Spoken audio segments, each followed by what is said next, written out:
इस वक्त योगी आदित्यनाथ क्या कह रहे हैं, आइए फिर आपको सुनाते हैं। कि पक्ष में जो माहौल है, इस माहौल को खराब करने का भरसक प्रयास करेंगे। कुछ चीजें हैं जो देखने लायक हैं और जिसको पूरे देश के लोगों को वास्तव में समझना चाहिए कि कैसे पाकिस्तान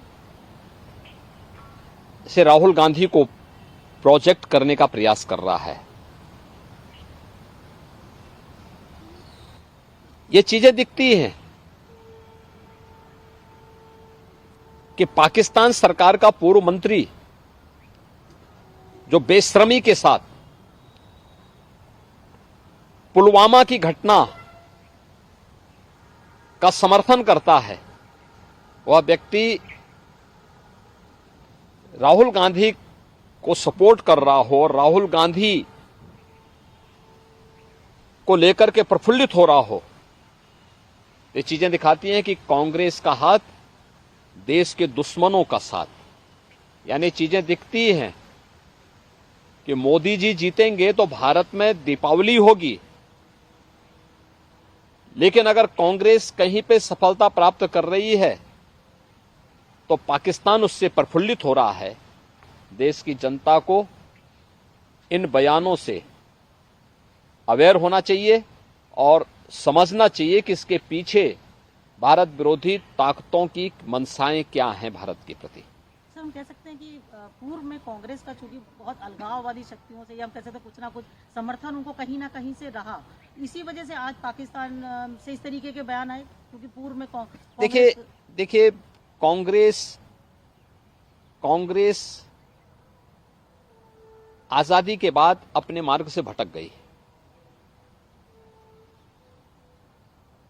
उसने अपने स्वार्थ के लिए पहले देश का विभाजन किया, फिर अपने राजनीतिक स्वार्थ के लिए वह देश के अंदर जिस प्रकार की तुष्टीकरण की नीतियों को उसने आगे बढ़ाया था,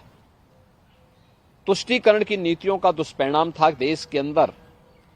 अलगाववाद और उग्रवाद चरम पर पहुंचा। कांग्रेस सरकार की भ्रष्ट नीतियों के कारण देश के अंदर नक्सलवाद भी तेजी के साथ फैला था। वह तो मोदी जी पिछले 10 वर्ष के अंदर जो उन्होंने कार्य किए हैं, उसके कारण आतंकवाद, नक्सलवाद और उग्रवाद को नियंत्रित किया जा सका है और एक जो सकारात्मक माहौल देश के अंदर बना है, विकास का माहौल बना है, गरीब कल्याणकारी योजनाओं के बारे में बेहतर माहौल बना है और प्रत्येक अंतिम पायदान पर बैठे हुए व्यक्ति को भी शासन की योजना का लाभ मिल रहा है। स्वाभाविक रूप से आम जनमानस का रुझान इन सभी बातों को लेकर के मोदी जी के पक्ष में है, मोदी जी के समर्थन में है